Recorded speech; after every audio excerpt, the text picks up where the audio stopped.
Hey guys, welcome back. It's Claytano. Thank you so much for tuning in as always. And today is day 21 of the 30-day video challenge. The challenge where I take the first comment of the previous video, and that is the video that I make in the following day.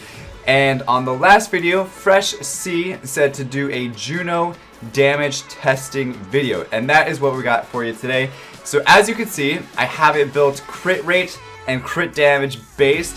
I only went 80% crit rate because I knew I had that leader skill from the JUNO that I'm going to use here in the video as well. Also, if I happen to use an attack leader skill from like Zeros or something like that, I still have enough crit to do pretty much a crit every single time. So this turned out to be the highest damage outputting rune set that I could possibly have, and I was able to find this using the rune optimizer. And if you haven't used it before, I definitely recommend using it because it helps out tremendously, especially for free rune removal coming up tomorrow. I definitely recommend using it. So we've talked a lot about the actual stats, but let's talk about the runes themselves. It is actually not even on rage. So the best possible stats that I was able to get were from completely broken sets, aside from that one blade rune set that you can see there. But for the second slot rune, we have this amazing crit rate attack rune here for the energy. Then we also have the crit damage here from slot 3. We have the attack, the crit rate, and the crit damage from slot 4. We have the crit damage, the attack from slot 5. We have the crit rate, the crit damage, and the speed, and the attack from slot 6. And then from slot 1 we have this amazing crit damage and attack percent and crit rate percent from that as well. So that's how you get almost, what, 213% crit damage without using a rage set. It's pretty ridiculous. I just wish I had those stats on rage runes so that way I can get even higher, like 253% crit damage would be sick. Alright, so the first place that I'm going to test her damage out is on stage 41 of TOA normal. As you can see, I have my Zeros leader skill, plus I have my Galleon to increase attack power and decrease defense from the opponents. But after this, we're going to take her into live arena. We're going to take her into the real arena and see how she plays up against other players in real meta situations. But let's take a look here. First skill from JUNO on one of these little things here. Let's just see. I haven't done it before. I'm pretty excited. I don't know what's going to happen.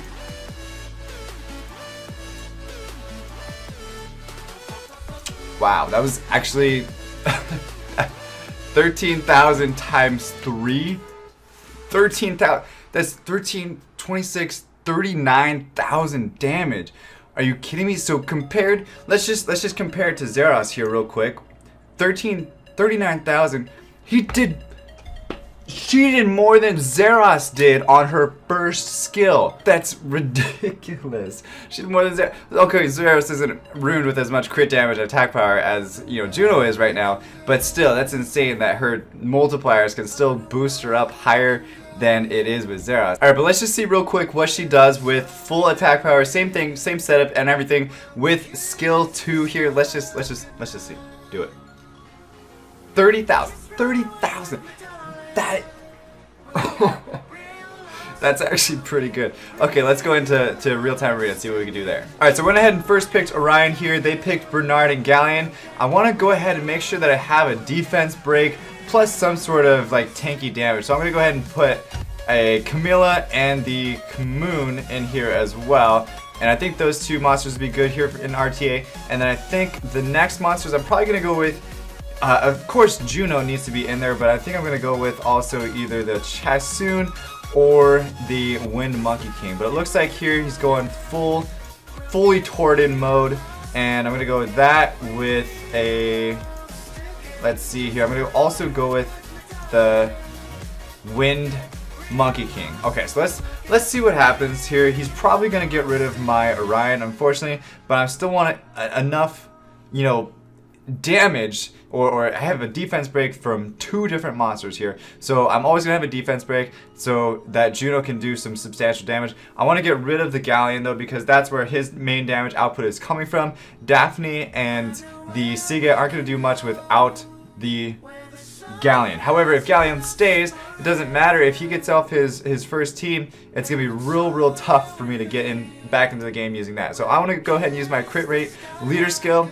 It would probably be a better option to use a defense leader skill, but I just want to see this is a JUNO showcase, so we want to make sure that we're just everything is focused on JUNO. Plus, my Camilla could have used the extra crit rate, but she's banned anyway, so whatever. I'm just gonna not be salty about it. Let's see if my Orion can outspeed their Bernard. Nope, doesn't do it. So he's got the Shibu that'll come in here and probably remove buffs. Yep, from there. And I don't think Siga is gonna do much to me, unfortunately. And then from here, it's pretty much GG. So let's go ahead and see what we can do. Yes, so I was able to stun the Daphne, which is the only monster that really I had worried about because it was the only one that hadn't gone yet. So let's go ahead and put some damage on the Siga here because he still has his thing. And then let's see what the JUNO can do because I'm gonna put JUNO going against the Siga right here. I can absolutely use the second skill, but fuck it, let's just use the first skill. He's probably like, what the hell was that? I guarantee you he's like super just butthurt right now that my JUNO just wrecked his Siga. Yeah, of course it's probably not the most tanky monster in the world, but I just thought it was funny. So I tried to get a stun off on Daphne, didn't happen, so Daphne's gonna get his turn off. Hellfire, yeah, there goes Monkey King, but we should still be okay. Let's go ahead and try to go after the Bernard here because that's where his other damage is coming from. I'm gonna go ahead and use this right now. Alright, some decent damage there. Didn't do much though without the defense break from Orion, so we'll hopefully have that on the next turn that JUNO gets to move. Plus, not using the first skill, it kind of leaves JUNO in a tough position here, unfortunately. But he can tell that the JUNO is doing some massive damage, so he's going after the JUNO. He kind of stopped going after anything else, but this moon is going to be real tough to kill as well. Because it's built with vampire runes. But dang, look at that full sleep across the entire board there. So you got lucky there.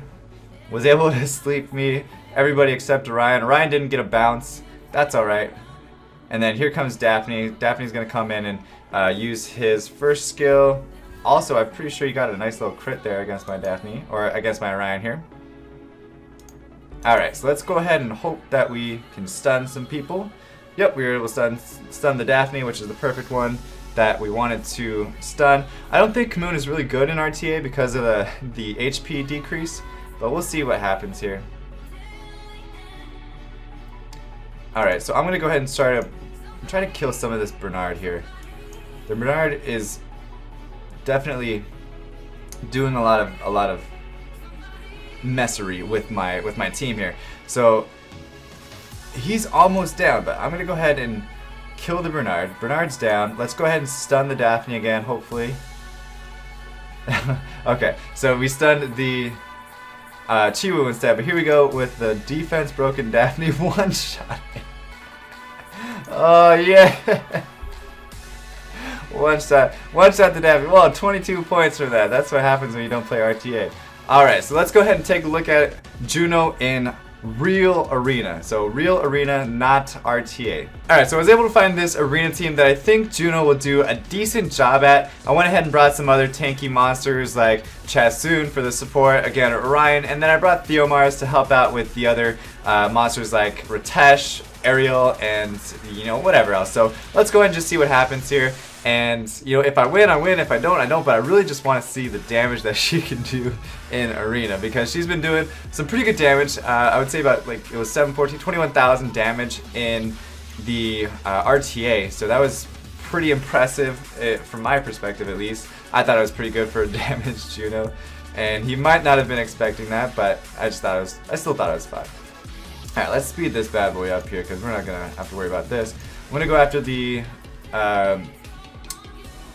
Perna while I can here, so let's go ahead and see if we can kill this thing.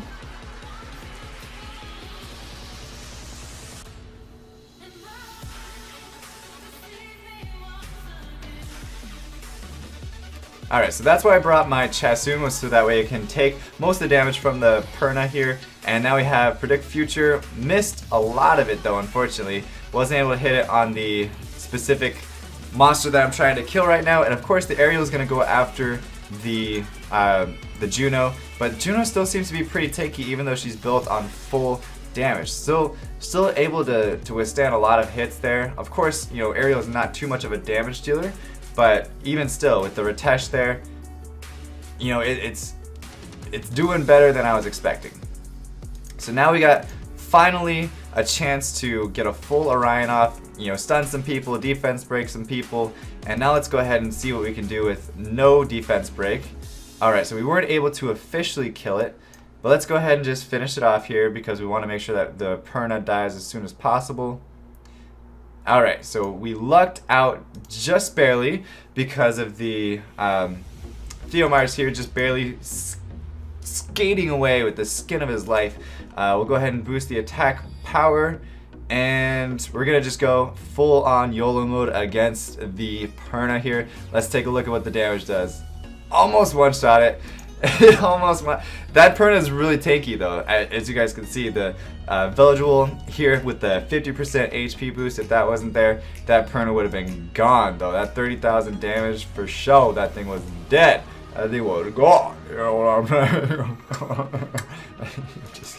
Oh man, I'm stupid. Okay, so let's go ahead and save this actually because we don't want to wait till the will runes come up here. Not the will runes, but you know what I mean. So, all right. There we go. I'm gonna also keep going at that bad boy here, the Ritesh. Now he got a nice heal from the aerial, but we're gonna be okay here because we're just gonna bounce a couple times. Gonna bounce on the defense broken aerial. We're not gonna bounce on the Ritesh here, but now we're gonna go after the Ritesh. Try to get that defense break on the first hit. We were able to, and down goes Ritesh, just leaving the aerial and the Villagewell here, but Villagewell's going to use his turn, and Juno's going to come in here in just a second and remove all of those immunity buffs, but nope. So he was able to stun the aerial, but not the one that I was really hoping to stun. Let's go ahead and put some damage on this aerial here with my damaged Juno, which was pretty unreal. And we'll go ahead and bounce on the aerial again, the only sustain left on the team, and he goes down as well. So bye-bye aerial. Now we got the Juno left here. Perfect timing for a Juno to come and remove the immunity buffs. And we're gonna wait for Orion to come back with some more defense breaks here. Boom, she's gone. Here comes the attack power boost and the violent proc, and here comes Theomars, one, and then, okay, here we go, perfect. So we got one full defense break plus attack power boost against a Villagewell in real arena here. Let's put it down to 1 and see how she goes. Alright, 6.6 times 3, so 6, 12, 18. So that's about, I'd say 20,000 damage. Let's just round it up there. So that was pretty good there. So as you can see, it's not super high arena. It's about Conqueror 3, but you know, still a really good test for a damage-based Juno. The last thing that I want to test is Dragon's B10 to see what kind of use it has in Dragon's B10. So let's take a look at that. Alright guys, so this is the team that I decided to go with. We have the Vertihile leader here with the speed lead. So you might see Juno not crit a couple times, but also we have the Galleon, of course, the 2 nat 5s, plus the Juno as well. So we got 3 nat 5s in this Dragon's B10 run. Let's go ahead and hit play. The time is going to be a little bit off, so you can't really judge it based on that. So let's just look at the clock counter below to get the real time, because I've been sitting at the beginning of the stage for a couple seconds here, so it's gonna be a little bit off because that will be included in the time. So already we can see that Juno was doing a lot of damage in the round here. Actually, I lied. I didn't even see if she actually got a hit off yet. But let's take a look here going forward. And so not too much there without defense break, but you know, most of the time monsters aren't going to do much anyway without defense break. Let's see what she got right now. So about 3.5 thousand times 3, that's 7, about 10.5k damage right off the bat there.